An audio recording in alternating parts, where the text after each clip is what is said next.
warahmatullahi wabarakatuh. Halo Sobat Petani, perkenalkan, nama saya adalah Fitri. Saya merupakan mahasiswa agroteknologi Angkatan 2020 UIN Suska Riau. Di sini, saya ingin sharing atau berbagi seputar ilmu pengetahuan mengenai BTS atau budidaya tanaman sehat. Budidaya tanaman sehat merupakan strategi budidaya dan pengelolaan usaha tani dengan memadukan berbagai teknologi baru.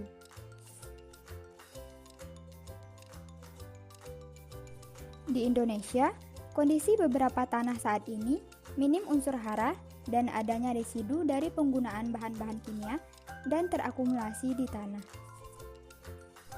Dengan tujuan meningkatkan kualitas tanaman sehat, produktivitasnya, serta kesejahteraan tanpa mengurangi kesehatan lahan dan tetap menjaga keseimbangan ekologinya.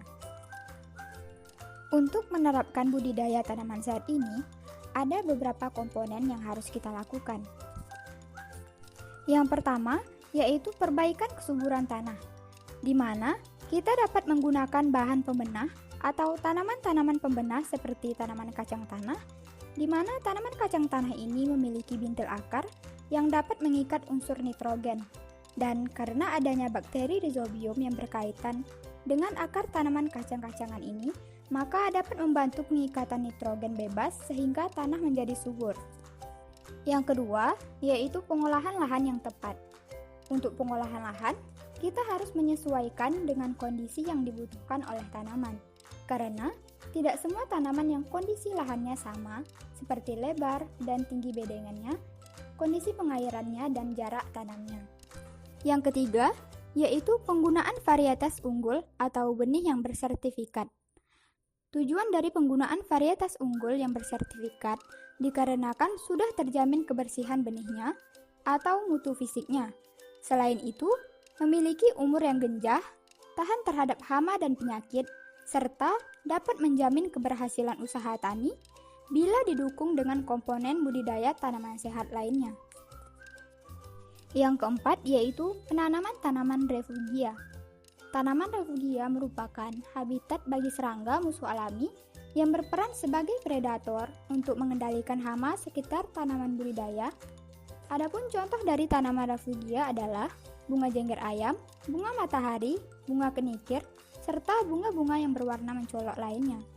Pada umumnya, serangga-serangga menyukai warna terang seperti warna kuning.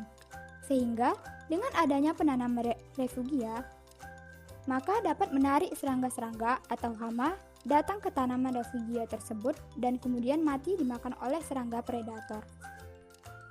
Yang kelima yaitu pemupukan yang tepat, serta yang keenam pengendalian hama dan penyakit, di mana dalam pemupukan dan pengendalian hama ataupun penyakit, kita harus melakukannya dengan tepat. Contohnya, seperti pemupukan, kita harus tepat dalam pemberian dosis serta hara yang sesuai dengan kebutuhan tanaman. Sedangkan, untuk pengendalian hama dan penyakit, kita harus menggunakan konsep PHT dengan teknik 6T, yaitu yang pertama tepat sasaran, yang kedua tepat mutu, yang ketiga tepat jenis pestisida yang digunakan, yang keempat tepat waktu penggunaan, yang kelima tepat dosis atau konsentrasi formulasi, dan yang keenam yaitu tepat cara penggunaannya. Contohnya yaitu pupuk organik. Pupuk organik adalah pupuk yang dibuat dari bahan tanaman ataupun hewan yang telah mengalami serangkaian proses seperti pelapukan dan sebagainya.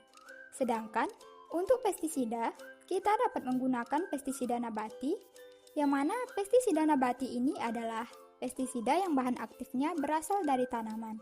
Contohnya yaitu daun sirsa, daun jarak, daun serai, kulit bawang putih, daun pepaya, daun mimba, dan beberapa tanaman lainnya yang ekstraknya dapat kita aplikasikan ke tanaman yang terserang hama. Dan tanah yang baik, tanaman-tanamannya tumbuh subur dengan seizin Allah, dan tanah yang tidak subur, tanaman-tanamannya hanya tumbuh merana. Demikianlah kami mengulangi tanda-tanda kebesaran kami bagi orang-orang yang bersyukur. Quran Surat Al-A'raf ayat 58. Baiklah, sekian sharing dari saya seputar ilmu pertanian. Semoga bermanfaat. Saya akhiri dengan wassalamualaikum warahmatullahi wabarakatuh.